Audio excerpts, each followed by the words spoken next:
Hi, here I wanted to discuss the Air Force veteran Grusch claiming that he was approached by insiders of top secret programs that the government has recovered non-human crafts for decades. He filed a whistleblower complaint to Congress and the intelligence community inspector general. Here I wanted to analyze his body language, as 90% of the communication is said to go through body language, for signs of deception or stress, which might appear if body language, like illustrators, posture and so on, which are difficult or impossible to control by the conscious mind, are incongruent with the spoken word. If they are adapters to dissipate stress, if they are duping delights, which are signs of trickery. As many parts of body language are controlled by the limbic system, the evolutionary ancient part of the brain, also known as the paleomammalian cortex or the brain's emotional center, which controls, among other things, the fight or flight response. This is a good indicator if someone is telling the truth. Okay, let's get started. Bombshell claims from a military whistleblower. UFO wreckage recovered by the U.S. kept classified by a secret government program for decades. Tonight, a world television exclusive you will only see on News Nation. Welcome to Elizabeth Vargas Reports, earning your trust every night. Here she looks down and presses her lips together.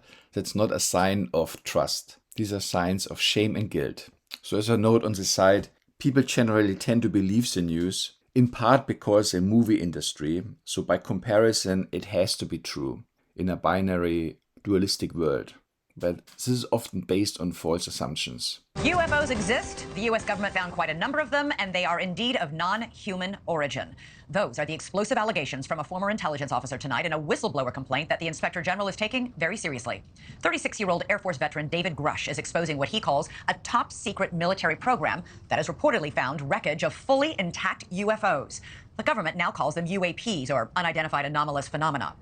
So since the definition has changed of UFOs, that immediately injects trust. Because if it's so important and the terminology has changed, it must be true. For years, there have been whispers and rumors that the government had aircraft of non-human origin. This report is the first evidence it might be true. The Inspector General has called Grusch's complaint urgent and credible. Tonight, we have a world television exclusive interview with the whistleblower in which he claims we not only have the aircraft. So here, just a note on the side. Congress is under the leadership of the Democratic Party, so that's Joe Biden's party. So do you really think they let us know these long-kept secrets? So you have to ask yourself, why now? And now in a News Nation exclusive, David Grusch, an Air Force veteran, former member of that task force, and veteran of the National Geospatial Intelligence Agency, is formally blowing the whistle on secrets he says no one has ever shared publicly before. You are one of the most trusted former intelligence officials in the US defense and intelligence establishment. Yes, I was. You were trusted with the most intimate secrets. Yes. Grusch sitting down with award-winning. So here he is telling secrets, long-kept secrets, and he doesn't look particularly anxious. He's leaning back, he's relaxed, even so he has the hands folded in front of him, so that protects some more vulnerable areas on the human body. But he's certainly not sitting at the edge of his seat. No particular signs of nervousness. Investigative journalist Ross Coulthart, who's reporting for News Nation and has spent years reporting on the UFO question. What conclusion did you come to at the end of your time on the UAP task force? The UAP task force was refused access to a broad crash retrieval program. So on one hand, there's flow in his head movement. I think this is partially designed to look fluid and congruent with his language, because there's a sort of a frequency of head movement which goes along with his speech to avoid looking too still. But what I don't like is at the end of the sentence, he presses the lips together. So lip compressions are controlled again by the limbic system. That's generally considered a negative cue. It's a sign of closing off, keeping things from coming out. It might also indicate a sudden change of heart. Not a particularly trustworthy sign. When you say crash retrieval, what do you mean?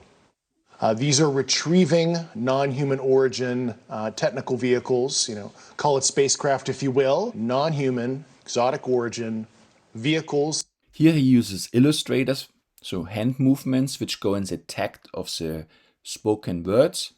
That's congruent, that's generally a good sign. but it's quite dramatic and it's only in the hands, not in the body itself. And that indicates that this is potentially trained.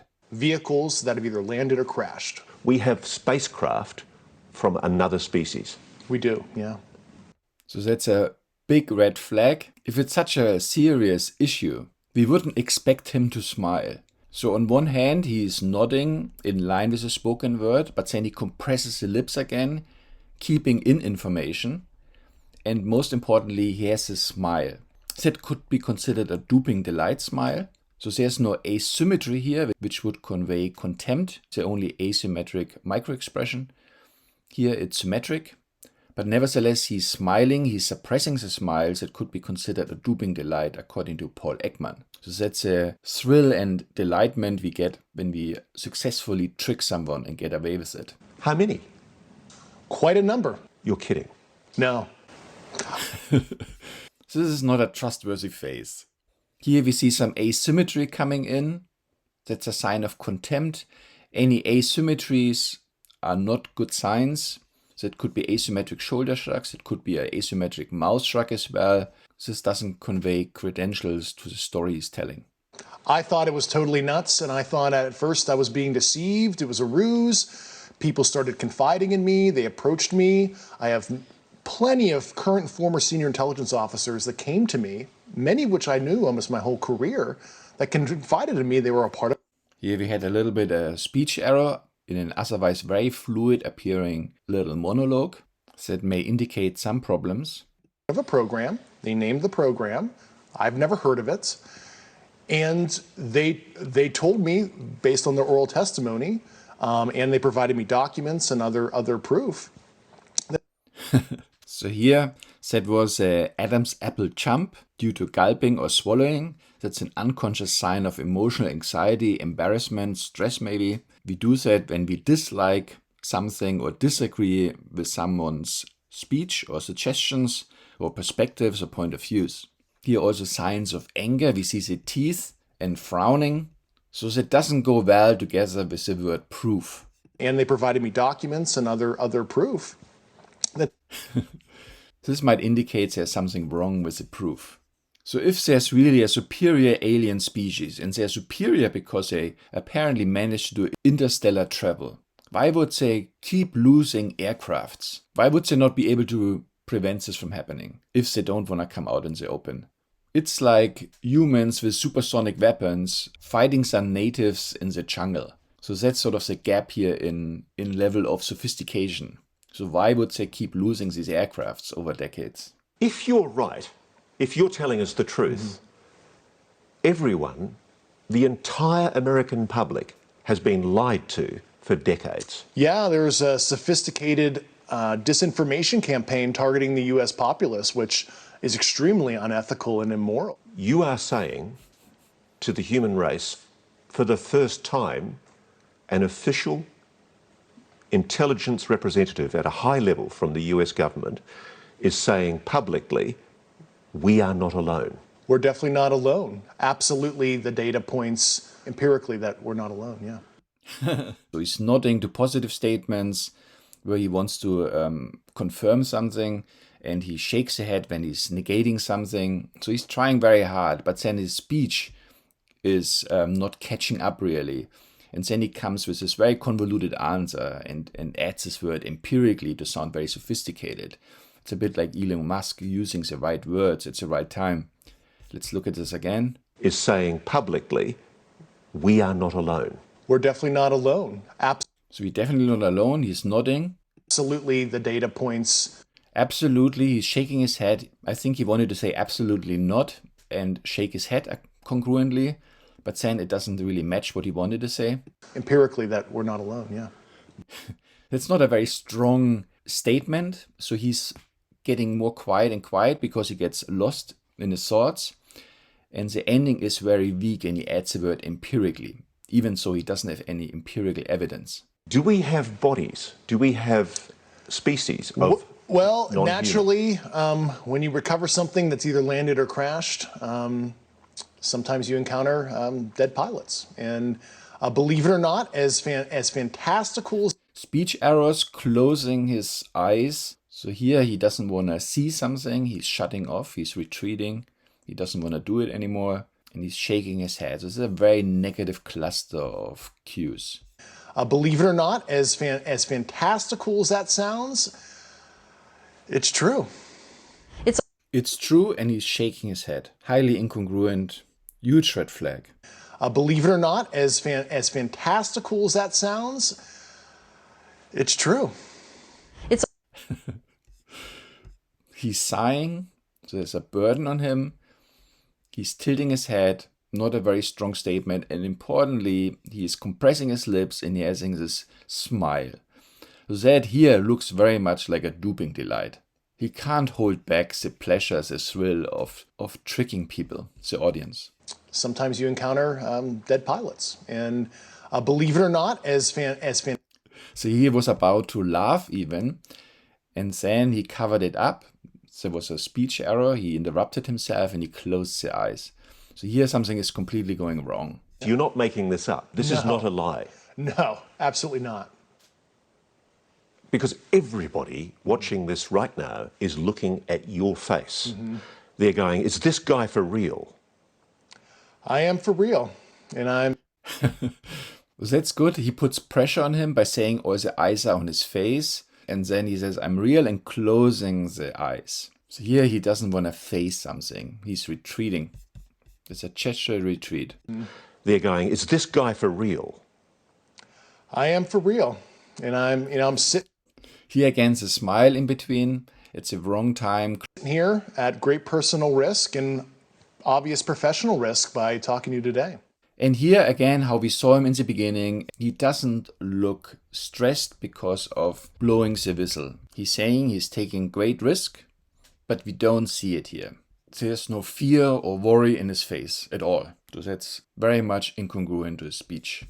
So here, very briefly, we see also Tucker Carlson discussing this more and more openly. Let's look at this also for a second. From this guy who's a tenured Stanford medical school professor. He comes on and he's like, 11 years ago, the US government reached out to me because I'm an expert on head injuries, on brain injuries, traumatic brain injuries. And they had all these court cases from families of US servicemen, over 100, who'd been killed by UFOs. The Department of Defense was refusing to give them death benefits or medical benefits. And he's like, so they're in the courts. And I was like, there are over 100 servicemen killed by UFOs. So he shows disbelief, he's showing outrage, he's very much storytelling, there are no facts here.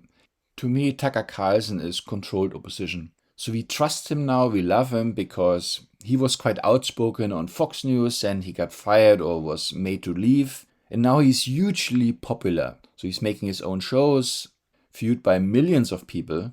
And now this is a perfect position to be in, because many people trust him. And now he can support the UFO stories. To me, this is the final fear factor the government can put on people. If nothing else works, then they can pull out the alien invasion. And he's promoting this very openly. He was in the news business for, I don't know, decades, and now he's acting surprised about these revelations.